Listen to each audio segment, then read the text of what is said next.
What's one thing a therapist has said to you that you will never forget? Unspoken expectations of others are just future resentments.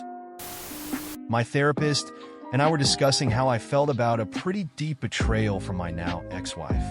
I was beating myself up for not seeing how bad she really was when there was plenty of evidence. He wrote down something on his yellow notepad and then held it up right in my face, practically touching my nose. He said, "What's that say?" I couldn't read it. It was too close to my face.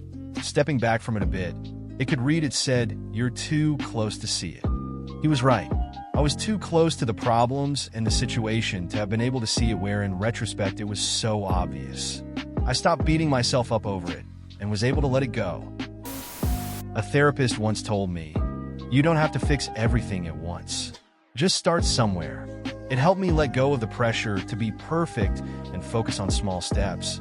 It made the bigger issues feel less overwhelming. The urge to binge lasts 7 minutes. I struggled with binge eating disorder for 20 years and finally sought help last January. I would get the urge to binge around the same time every night, around 9:30. I bought a little Sudoku book from the dollar store and played for 10 minutes every time I got the urge to binge. Obviously, it took a lot more than that statement for me to begin my recovery, and those 7 minutes were absolutely grueling for the first few months, but I can proudly say I've been binge-free since February 1st, 2023. You're a people pleaser, and are you a people? So, when is it your turn? One day I said to her, "I don't understand why anyone would want to be my friend. I'm boring." And her response was, "That's not your decision." She asked if there was anything I wanted to do in my life that I no longer thought I could do. I told her that I wanted to go to law school, but that was no longer in the cards for me. She said, "You know that you can still go to law school, right? No one has to give you permission. I'll be graduating with my JD in May of next year." I doubt she understood the true impact of her simple statement that day. When you stop making yourself small, some people will no longer fit in your life. That child that was never loved or acknowledged is still waiting, not on your parents, but on you. You are her parent now. Will you ignore her, not love her, not value her, and not find her worthy as well? You decide if she thrives or survives.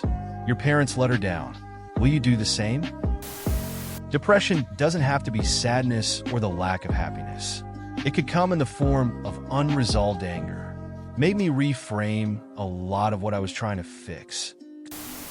There comes a time when you have to transition from being your son's manager to his consultant. She once told me, "You don't have to earn rest." It hit me hard because I always felt I had to accomplish a certain amount or be productive before I could relax. Hearing that made me realize it's okay to just be, and that rest is a right, not a reward. It really changed how I approach self-care and balance in my life. 21st century hustle culture is toxic. You show up for other people because no one ever showed up for you, and you don't ever want anyone else to feel that pain. You have family, it just looks different. I learned to ignore my blood relatives and call my friends my chosen family. I have the best family now, smiley face. For me, it was, "I'm a bit in over my head with you, to be honest. I'm gonna have to refer you to someone else, lol." You've brought up how Chipotle sending you just a bowl of beans in a DoorDash order has affected you 9 times in your last 25 visits. I believe you may be autistic. Spoiler, I'm autistic. Notice the feelings like leaves on a river. Call them what they are. Then let them go. Let them float down the river past you. Don't judge yourself for having them, and don't engage with them. Simply acknowledge them. Let them go, and move on. I remember these words vividly because it's a coping strategy one use almost every day. Therapist. If you were my client while you were a minor, I would have absolutely called child services. Me? What? Why? They weren't perfect, but it's not like they were abusing me. Therapist. After a brief pause. Not all abuse leaves bruises that others can see. Just because someone is trying their best, that doesn't mean it's okay. For context, we were discussing a family member who just sucks at communicating. He often just ignores me, makes no attempts to get to know me as I am now, is generally just not a great family member. He's trying his best, but it's not good enough. I don't have to act like it is. You don't have to be perfect to be good enough. That really changed how I see myself and my struggles. It stuck with me. I was telling my psychiatrist about my worries and fears that kept me up at night for the past several years. Psych, when did these thoughts begin? Me, probably for the past 15 years. Psych, and in 15 years of sleepless nights, how many of these things have actually occurred and you had to take care of them? Me, not a single one. Psych. Then why not wait to deal with it when it actually happens? The simplicity of that statement was almost childish, but it really made me realize that I was worrying for no reason, and I was able to stop that behavior. For me, it was a time I was talking about how self-conscious I was when dating and what that other person thought of me. She told me, "You're so focused on whether that person would like you that you don't even realize if you even like them back." Of course you're anxious. You're an introvert and a natural leader. They're not mutually exclusive.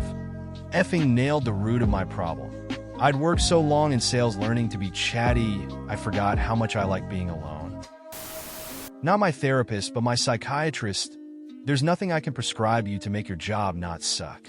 Also, I got my first 1-star review recently, and I thought of you. Think of past me and future me as completely different people. My decisions today don't affect me, because the me that makes those decisions will be gone past me. Future me, a different person, has to live with the consequences.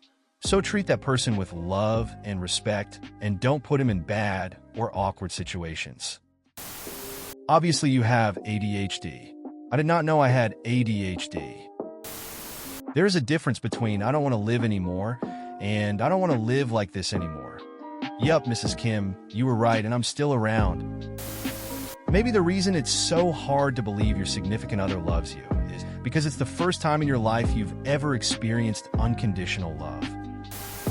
I had talked recently about my inability to find a partner because I'm looking for XYZ, and not a lot of women fit what I'm looking for. She paused for a minute and asked me, "Well, what kind of partner do you want to be?" Blew my mind, completely changed my approach to dating. When you get married, realize that you're marrying multiple people. Who you are and who your spouse is today isn't going to be who they are 10 to 15 years from now. Changed the way I view a lot of discussions with my partner ever since. Your overfunctioning is allowing their underfunctioning in relation to my kids and what I was asking them to do around the house. She asked me if I wanted to release adults into the world who were underfunctioning humans. No. Next day started with chores and responsibilities, and everyone is happier.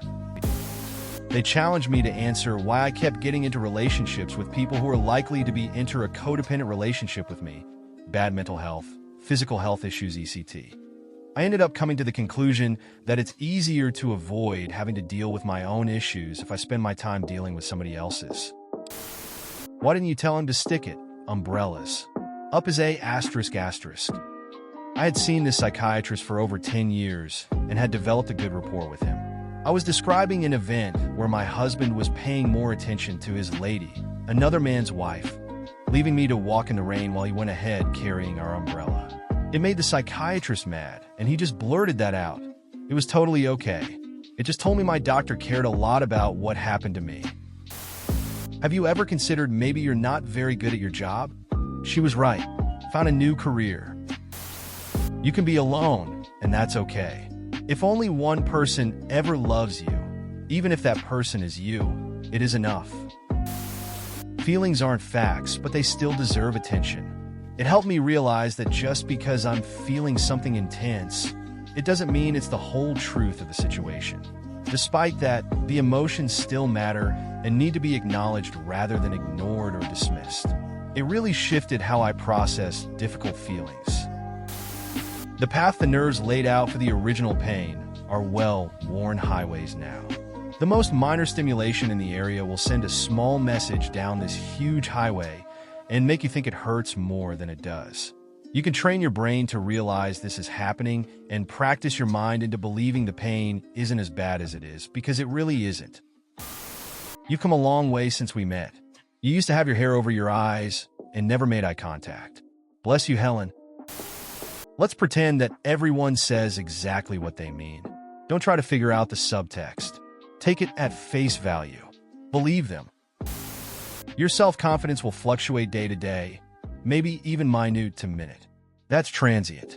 But what doesn't fluctuate is your knowledge, your training, your intelligence and intellect. Those things stay consistent and improve with time. Don't put too much stock in your self-confidence being a measure of how competent you are. Trust in the other things that are consistent and concrete.